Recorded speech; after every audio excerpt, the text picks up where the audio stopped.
Pemeriksaan pap smear. Menyapa pasien dengan ramah dan memperkenalkan diri, kemudian memberikan informasi tentang prosedur pemeriksaan pap smear yang dapat digunakan untuk deteksi dini kanker serviks. Pertama-tama, tanyakan identitas pasien, kemudian anamnesis pasien dengan menanyakan apakah pasien mengalami keputihan yang banyak dan berbau, yang berwarna kuning atau berwarna hijau. Kemudian, apakah ada nyeri saat berhubungan seksual atau keluar darah setelah berhubungan. Kemudian, pastikan pasien sudah memenuhi syarat untuk dilakukan pemeriksaan pap smear, seperti pasien sudah pernah melakukan hubungan seksual, pasien sedang tidak haid, atau pasien tidak berhubungan seksual dalam 24 jam sebelum pemeriksaan.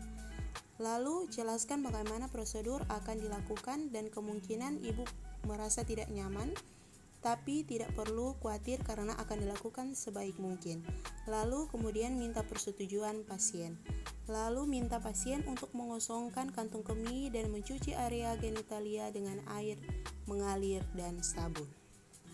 Sambil pemeriksa mencuci tangan dengan air bersih mengalir dan sabun dengan 6 langkah cuci tangan WHO, siapkan alat dan bahan.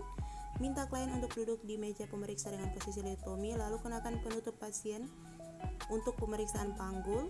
Ganti handskun dengan yang steril untuk pemeriksaan selanjutnya. Kemudian atur arus sumber cahaya dan infeksi, apakah ada lesi kulit, massa pada vagina, tanda-tanda radang, dan jaringan fibrotik maupun visura. Kemudian lakukan toilet vulva dari depan ke belakang, dari labia mayor kanan ke labia mayor kiri, dan pada bagian tengah. Kemudian palpasi kelencar, skin, dan Bartolini untuk menentukan apakah ada massa kisik, bengkak, tanda radang, nyeri, atau DUP. Lakukan pemeriksaan spekulum menggunakan spekulum cacar bebek yang panjang dan ukurannya sudah disesuaikan dengan panjang liang vagina ibu. Gunakan gel untuk lubrikan spekulum agar tidak nyeri. Minta ibu untuk mengepul napas yang dalam pada saat akan dimasukkan spekulum. Lalu masukkan spekulum dengan tangan kiri menekan komisura posterior dan tangan kanan memasukkan spekulum dalam posisi miring dan tertutup. Setelah 2/3 spekulum masuk, putar 90 derajat dalam posisi horizontal. Setelah itu kancingkan sekrupnya. Setelah terpasang, inspeksi serviks, visualisasi apakah porsio terlihat atau tidak.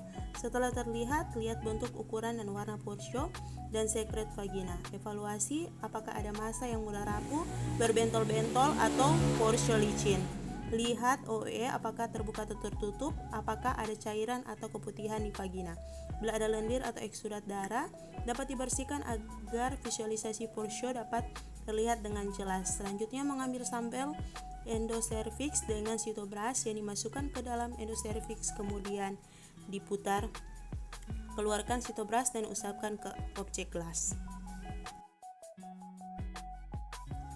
Selanjutnya, fiksasi sediaan dengan merendam dalam alkohol 95% selama 10-15 detik sebelumnya sediaan telah terlebih dahulu dibeli label dan identitas dari pasien.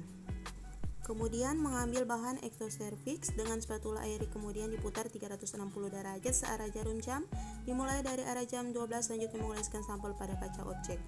Selanjutnya fiksasi sediaan yang berendam alkohol 95% selama 10-15 detik setelah sebelumnya sediaan telah dibeli label dan identitas pasien. Kemudian keluarkan spekulum dengan hati-hati dan rendam dalam larutan klorin 0,5%. Setelah itu lakukan toilet vulva dan minta ibu memakai celana kembali. Rendam seluruh peralatan yang sudah dipakai dalam larutan klorin 0,5% selama 10 menit untuk dekontaminasi. Buang bahan-bahan yang sudah tidak dipakai lagi ke tempat yang sudah disediakan. Celupkan kedua tangan yang masih memakai handskun ke dalam larutan klorin dan buka secara terbalik dan terendam dalam larutan klorin.